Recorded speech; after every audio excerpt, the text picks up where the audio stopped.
व्यंजन में आएगा सबसे पहला, चौथे के बाद कितना आएगा, 5वां।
जाते हैं। अब बचता कौन है? Cup fire. कप बच जाते हैं खाली खाली। क्या बचते हैं फिर? जब सब लोग खा पी के निकल गए तो चाय वाले कप बच गए, तो कप में बचे वो, उनमें भी कैसी आवाज आ रही थी? क्योंकि कोई ऐसे जाना था, कोई ऐसे जाना था, उनमें आवाज आ रही थी सर, कप में आवाज आएगी। ऐसे बहुत सारे कप पड़े हो, उसमें कोई इधर से जा रहा हो, कोई उधर से जा रहा हो, तो आवाज आएगी ना। तो उसमें आवाज आ रही थी किसकी? कप आया सर। ठीक है, उसके बाद क्या हुआ? सब लोग हिल लिए, अपने अपने घर चले गए। समझ में आया?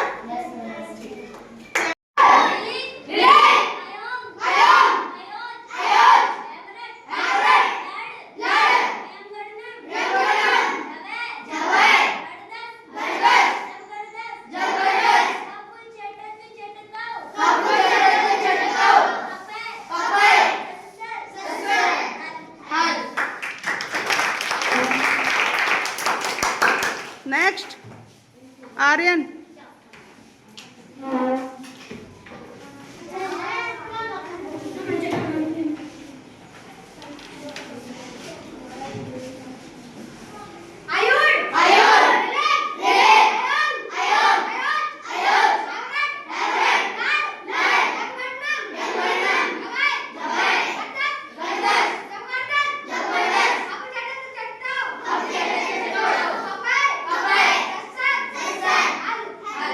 Very good. निधि जाओ। निधि